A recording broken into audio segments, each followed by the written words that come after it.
নমস্কার। আজকের বিষয় আমাদের হিন্দু ধর্মে বলা হয়ে থাকে মাছ মাংস খাওয়া পাপ বা মাছ মাংস খাওয়া নিষেধ। এটা কোন শাস্ত্রে লেখা আছে? এই নিরামিষ কথাটা কিন্তু কোনো শাস্ত্রে নেই। কেন? এই বিশ্বব্রহ্মাণ্ডে যা কিছু আছে সবই আমিষ। আমরা কোন জিনিসটা নিরামিষ খাচ্ছি সেটা আমাদের ভাবা উচিত।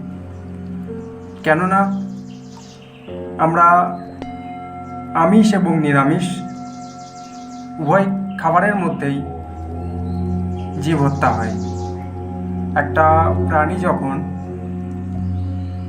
আমরা মারছি তখন সে চিৎকার করছে, ছটফট করছে, তখন আমরা বুঝতে পারছি যে এর প্রাণ আছে। কিন্তু আমরা যে শাকসবজি খাচ্ছি সেই গাছের কি কোনো প্রাণ নেই? সে কথা বলতে পারে না, সে চিৎকার করতে পারে না, সেই জন্য তাকে আমরা নিরামিষ বলে ব্যবহার করি। কিন্তু শাস্ত্র এটা বলছে না। এই জগতে যা কিছু রয়েছে সবার মধ্যেই প্রাণ আছে, সেগুলো আমাদের জ্ঞানের বাইরে। সেই সমস্ত প্রাণগুলো আমরা অনুভব করতে পারি না। তাই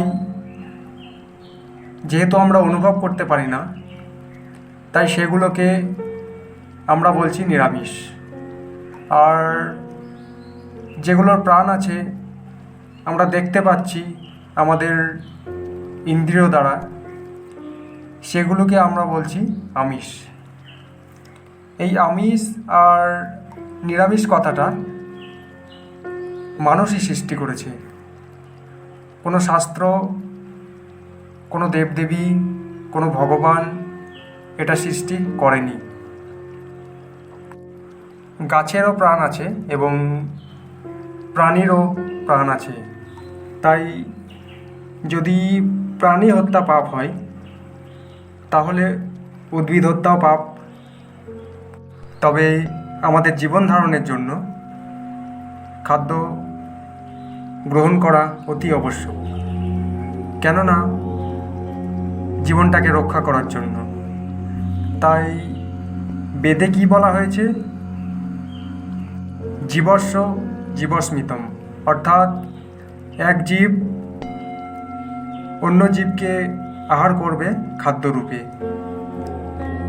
আপনি যখন এই কথাটা শুনলেন, আপনি হয়তো ভাবছেন যে আমি তো মাছ মাংস খাচ্ছি, তাহলে আমি তো পাপ করছি।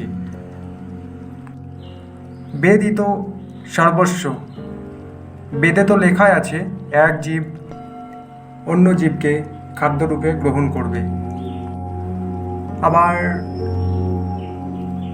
বেদেই বলা হয়েছে মাম হিংসাত সর্বাণি ভূতানি, অর্থাৎ কাউকে হত্যা করা উচিত নয়।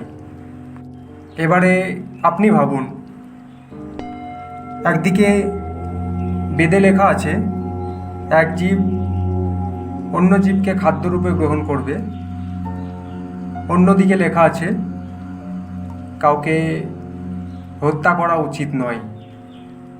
তাহলে এখানে আমরা কি বুঝলাম? এই বেদের বাক্যই একে অপরের স্ববিরোধী। এই বেদ জিনিসটা কলিযুগের মানুষের জন্য নয়। বেদ খুবই সূক্ষ্ম তত্ত্ব। গীতায় ভগবান শ্রীকৃষ্ণ বলেছেন এই কলিযুগের মানুষ হবে অল্প বুদ্ধি সম্পন্ন,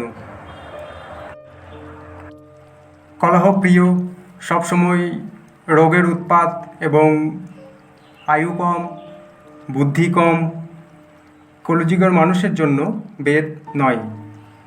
তাই যারা এই আচার্যগণ আমাদের যে নির্দেশ দিয়ে গেছেন এই দাপর যুগের শেষে, এবং ভগবান শ্রীকৃষ্ণ স্বয়ং নিজেও অর্জুনকে মাধ্যম করে এই দাপর যুগের শেষে যে নির্দেশ দিয়ে গেছেন আমাদের এই কলিযুগের উদ্দেশ্যে, আমাদের উদ্দেশ্য সেই সিদ্ধান্তটা আমাদের গ্রহণ করতে হবে।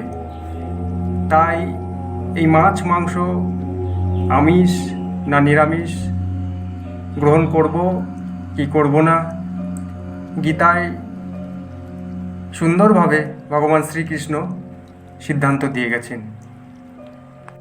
আর সেই উদ্দেশ্যটি হলো যজ্ঞ অনুষ্ঠান করার ফলে, অর্থাৎ যজ্ঞ মানে এখানে হোমযজ্ঞ নয়, ভগবানকে নিবেদনের কথা বলা হয়েছে, ভগবানের উদ্দেশ্যে অর্পণের কথা বলা হয়েছে। তো যজ্ঞ অনুষ্ঠান করার ফলে খাদ্য সামগ্রী শুদ্ধ হয়, আর সেটা আহার করার ফলে জীবের সত্তা শুদ্ধি হয়, সত্তা শুদ্ধির ফলে স্মৃতি শুদ্ধ হয়। তখন সে এই মোক্ষ লাভের পথ খুঁজে পায়। অর্থাৎ আমরা যদি পাপ করতে না চাই তবে আমাদের কি করতে হবে? ভগবানকে নিবেদন করে বা নিজের ইষ্ট দেবতাকে নিবেদন করে খাদ্যদ্রব্য গ্রহণ করতে হবে। ভগবানকে কোনো বস্তু অর্পণ করলে ওই জীবের পাপ দূর হয়, ভগবান সমস্ত পাপ হরণ করে নেয়। এভাবেই আমরা সমস্ত পাপ হতে মুক্ত হতে পারব। তো এবার মনে প্রশ্ন আসতে পারে যে ভগবানকে আমরা কোন খাদ্য অর্পণ করব, মাছ মাংস না ফল ফুল সবজি এগুলো অর্পণ করব? এই প্রশ্নের উত্তরে ভগবান গীতায় বলেছেন যে বিশুদ্ধ চিত্ত নিষ্কাম ভক্ত আমাকে ভক্তি সহকারে আমাকে পত্র পুষ্প ফল জল অর্পণ করলে আমি তার সেই ভক্তি অপ্লুত প্রীতি সহকারে গ্রহণ করি। তো আহার হচ্ছে 3 প্রকার। একটি হচ্ছে সাত্ত্বিক আহার, একটি রাজসিক, আর একটি হচ্ছে তামসিক। তো এই রাজসিক আহার কী কী? মাছ মাংস পেঁয়াজ রসুন এগুলো। আর তামসিক আহার কি? পচা বাসি দুর্গন্ধ খাবার, মদ গাঁজা, এইগুলো হচ্ছে তামসিক আহার। আর সাত্ত্বিক আহার কি? শাক সবজি ফল মূল দুগ্ধ এই জাতীয় সমস্ত খাবার হচ্ছে সাত্ত্বিক আহার। আমাদের তামসিক আর রাজসিক খাবার খেলে হবে না, আমাদের সাত্ত্বিক আহার গ্রহণ করতে হবে। আর সেটা খাবার আগে ভগবানকে অর্পণ করে খেতে হবে। এটাই হচ্ছে মহাপ্রসাদ, ভগবানকে নিবেদিত আহার। তো আজকে আমরা জানলাম হিন্দু ধর্মে মাছ মাংস খাওয়া নিষেধ কেন। আজকে আমরা ভিডিও এখানে শেষ করছি। ভিডিও ভালো লাগলে অবশ্যই সাবস্ক্রাইব করবেন। সবাই ভালো থাকবেন, সুস্থ থাকবেন। নমস্কার।